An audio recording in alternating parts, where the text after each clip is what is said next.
Well, hello. Hello, hello, hello, hello. How are you? Um, I am in my normal, just pre-shirt and collar, and I am.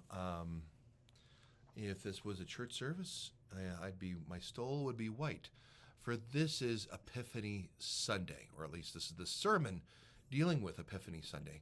So, really glad that you are joining me on this. This is where we celebrate the story of the three kings, or Magi, as that's the term I like using, come from the east to Bethlehem, and they kneel and worship Jesus as he is born.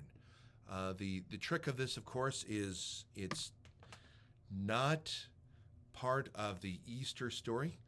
I think we as Anglicans are waiting and waiting and waiting and waiting for Jesus to come, and when they come, we do the big party, the big feast, and then we're tired, and then a couple Sundays later, oh hey, look, there's the Magi. All right, oh, bring him in, all right, put him on the nativity set. All right, woohoo! All right, we're tired, and then we enter into the after Epiphany green season. So this can be a danger of overshadowing the Magi. I know when I was a Baptist minister, we just put them all together. It was all Christmas. All of it was Christmas. And so with that comes the passage that we're going to be looking at today, and trying to give due attention to this, which is Matthew chapter 2, verses 1 through 12. I'll let you read that on your own. You've heard the story before. But bringing in this, I'm reminded of a friend of mine who was a mentor for a number of years before he passed away. Jim, he was a Baptist minister, and he loved writing lists and procedures and rules and laws. He was a very, very organized, controlled. People delighted in organization. And he was invited when he was a regional minister with the Alberta Baptist Association to chat with a church. And the church's board, vestry, got on a cycle where they were complaining about how they're not growing anymore. No one's coming to their church. And they started kind of trying to outdo each other of doom and gloom. And, well, we used to have kids come to our church. Now we don't. We used to have new people come to our church. Now we don't. We used to have standing room only in church. Now there's a seat for everyone and there's empty pews. What are we doing wrong? What's wrong with us? Oh, maybe it's the world. The world is wrong. Maybe it's our neighborhood. Maybe it's our pastor, our priest. He's wrong. She's wrong. We're wrong. And so he cut him off and said, okay, let's talk about what you do as a church. And he walked to a dry erase board and divided it in the middle with a line. And the top triangle, all right, let's talk about all the events and programs you do for the people who go to your church, the insiders. And they started writing and writing and writing. And church, Bible study, the services, the special feast days. Okay, all right, these video series. Oh, that was fun when we did small groups. Okay, our youth group. Okay, came up with all these things for the insiders of the church. Now, he said, what do we do for the outsiders? The people who don't yet go to your church, who are in the neighborhood of the church. And they came up with one event. A few years ago, they had a roast beef dinner. That was it. So one event versus a crowded upper corner. He just said, I think this is the problem. It's not that you're wrong. It's that outsiders don't have a reason for becoming insiders to your church. There isn't something that takes them from being, I'm just living a normal life, to this is my place. You don't get to know outsiders. You don't get to know the people who live around you. Rather, this is just, it's a building for just the people who come to church on Sunday. If you'd like to have outsiders become insiders, you're going to start having to come up with programs, events, things for outsiders to do. And he left it at that. And this tension, insiders of the kingdom of God, outsiders to the kingdom of God, insiders of the church people, the temple people, the sanctuary, the outsiders, everyone else, has been a tension for thousands and thousands of years. It's not unique to just you or me, my church, your church. It's always been there. So don't feel bad. But also recognize that there has always been the hard work of finding God in the outsider. And so that's why we have a story like today with the Magi. It reminds us that God is doing a work with the outsiders and bringing them in to his story. And I can't think of a more vivid story than the Magi. I'm calling them Magi. They're not, I don't think they're kings. I don't think they're wise men. Magi. And Magi came from either modern-day Persia or modern-day Syria. We don't know because the map keeps changing and has been changing for 2,000 years. So don't know. Syria, Persia, don't know. But somewhere very, very, very metro, very city, where people came to power not because of your farm or because of your land, but because of your education, that you had studied the masters that had been writing, and recording for thousands of years, and that you knew how to move and talk with the established civilization that was either found in either Persia or Syria. This is how the Magi grew. And the Magi knew what was happening because they looked at the stars every night. The stars consistent, the change happened gradually, and they could take this and decide what was possibly happening in the future. All of a sudden, one night, everything got wrecked because a new star showed up, ruining everything. A constellation was no longer a constellation because it had a new star. The patterns and formulas no longer worked because of this one star wrecked everything. And a panic grew. We no longer can tell the future. What is going on? So the Magi rushed to the libraries, to the catacombs, and pored over ancient scrolls and books, and discovered that in Israel there were these prophets, these fellow Magi, Daniel, Jeremiah, Isaiah, talking about the Messiah, and actually talked about a star would appear, talked about that there would be a birth happening in Bethlehem around this time. They consulted these long since forgotten warnings and prophecies and said, I think a Messiah is being born. We need to go see this king who is not just going to be a king of the Jewish nation, but is going to be a king of everyone. All nations. According to Isaiah, Jeremiah, and Daniel, this king is going to be King of kings, Lord of lords, a Messiah that is going to bring their new kingdom here on earth. And so far, this king is doing just this. By the Star of David appearing in the sky and disassembling and wrecking everything that we thought was normal. So panic is a really good thing sometimes. Anxiety is a healthy thing that we sometimes should not ignore, because anxiety lets us know that something isn't going right, or something new is going to happen. And then that anxiety, that panic can bring us into the kingdom of God. At one time, we may be a Christian in name only, and then something wrong goes on. And we say, you know what? I don't know what to do. So we go to God. A friend of mine, when I asked him how he became a Christian, he says, I didn't grow up in a church. I didn't grow up a Christian. And it was weird because I was living my normal life. And then my wife started going to the church that was down the street.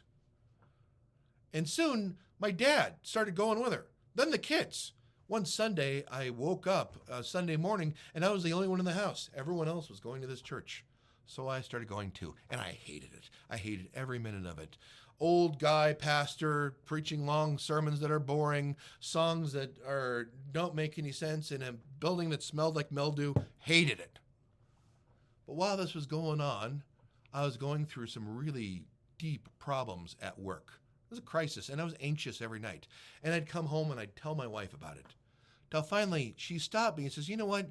I think you're talking to the wrong person. I think you should go take all your problems and go to the pastor and see what he thinks." "I'm not going to do that," he said. "Pastors don't know anything. They live in church land. The church is the exact opposite of reality. Like, I'm not going to do that." "I think you should." "I'm not going to do that." "I think you should." "I'm not." "I think you should." 3 days later, she won. And he's in the pastor's office. Pastor's this nice grandfather type who asks him how his dad is doing. "He's doing fine." "Oh, love seeing your kids at church." Yeah. "It's good seeing that you're at church." Yeah. And then he unloads his problems, ending with the most human statement in the world, something that all of us can identify with. He tells the story, and at the end he says, "And I don't know what to do about it." And the pastor takes a deep breath and says, "Joe," my friend's name is Joe, "you're on a journey. You're on a road that is going to take you to somewhere you want to be at. But the problem is you're not staying on the road. You're pulling off to the road and you're going right and left and you're all distracted. You need to be on the road." "How do you know that?" Joe asked. Pastor said, "Simple. Every time I'm preaching, you're pulling out your wallet and you're playing with it. You're fumbling around and you're looking at it and you're not listening." "You can see me?" "Oh, I can see everyone. I'm not a TV set. I've preached this sermon about 6 times, so I know it. I don't need my notes anymore. I'm looking out into the congregation, and I see you, Joe, and I'm praying for you, that you would get on the road and get to the place you need to be at." Joe's question then was no longer, "What do I do about work?" Joe's question was, "How do I get on the road, and where is this road going?" It was a life-changing moment. And it made church no longer boring, but incredibly relevant. And that was the beginning of him discovering the kingdom of God. Panic, anxiety led him to seek the king of the kingdom of God. Well, the Magi go to another king who has nothing to do with the kingdom of God, and that's Herod. One outsider goes to another outsider and says, "Okay, it looks like you're in charge of Israel. Tell us about this Messiah." Herod said, "I don't know anything. You tell me." And within 5 or 10 minutes of their conversation with Herod, they probably deduced that Herod didn't really care about the Messiah. He just wanted power. He just wanted to be in control. And this is where Matthew is introducing the difference between people who are in charge and who care about being in charge and care about being power, and then the natural leaders, the people who are really, truly making change. And that the real leaders aren't always the leaders who are in charge. So the Magi leave Herod, King Herod, who's been put in charge of Rome to be in charge of Israel. And they figured out, 1, he doesn't know anything, and 2, he shouldn't be told what's happening. He can't be trusted because he's all about being in charge and being in control, not about reality. So they leave Herod's courts that reminded them of their home, their posh urban city life, and they go traveling into the wilds where the scary people were, where the terrorists were, the thieves, the bandits, closer and closer to Bethlehem, away from the big towers and the cities and the safety and the lights and the walls around the city, and they entered into the boondocks. When I left from Los Angeles to Edmonton, and then I remember being driven from Edmonton to High Prairie, where I was there for 9 years. I remember how scary it was that you didn't see a gas station for hours. You didn't see, you just saw farmlands.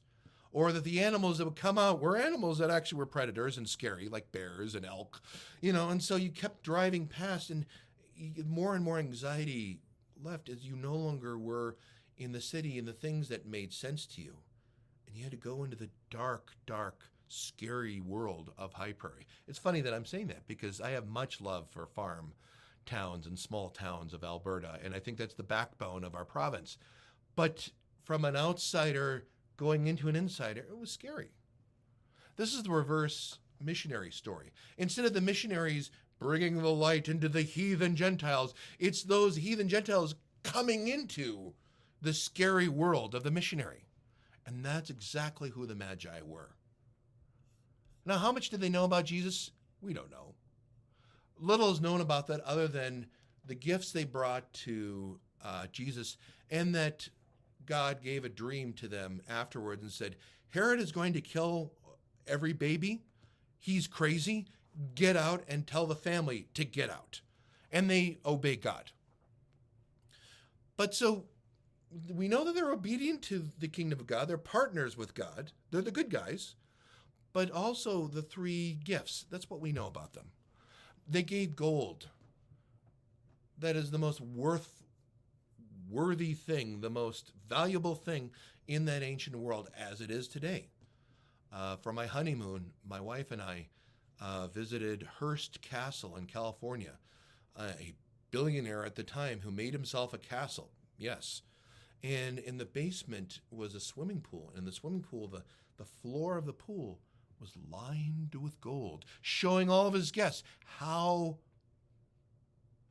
much money he had, how valuable Randolph Hearst was. In that 2,000-year-old world, you gave gold to say you are more valuable than gold. They said this to the baby Jesus. Frankincense. It's, a fragrance that lets you know you are in the court of a king. You're in the court of a queen. There's royalty going around you, that you're not just in a normal place. This is special. When I have the smell of an old book, I have a certain joyful emotions that happen that make me feel really, really happy.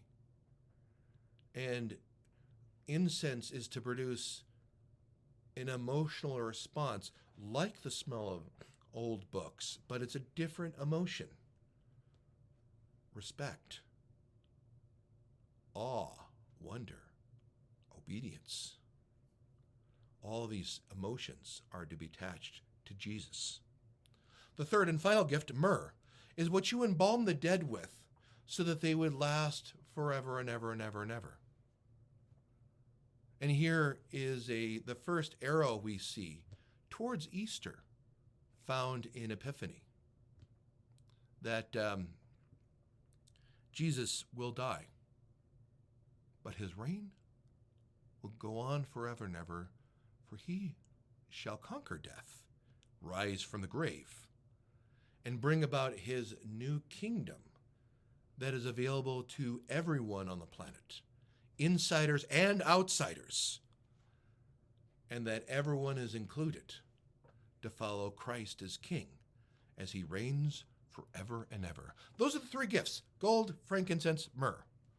And there are four ideas out of the story that I've just told that I want to just talk briefly about. Number one, when God works, we will be surprised in who's involved. That God doesn't see insider, outsider like we do. He sees who is willing. And that might be an insider, that might be an outsider. Number two, we know enough to worship him. Because the Magi, we don't know how much they knew, other than some writings from Daniel and Isaiah, but they had enough information to know Christ is king. So we will give gifts accordingly. Number three, God might be already doing a work before we come. We oftentimes think of, we insiders have all the light and we bring the light into the dark world. What do we do when we find the light of Christ in our neighbor's life? They've never been to church before. They don't like going to church. But God's doing a work in their lives. Maybe panic, maybe a grace, maybe a joy, maybe a wisdom. That God is already doing a work in the outsiders. And the final idea I want to leave is real authority is given when people partner with God. Not in our positions, not in our authorities, not because we feel entitled to it, not because we want it, but real authority happens when we partner with God, like the Magi. Well, happy Epiphany.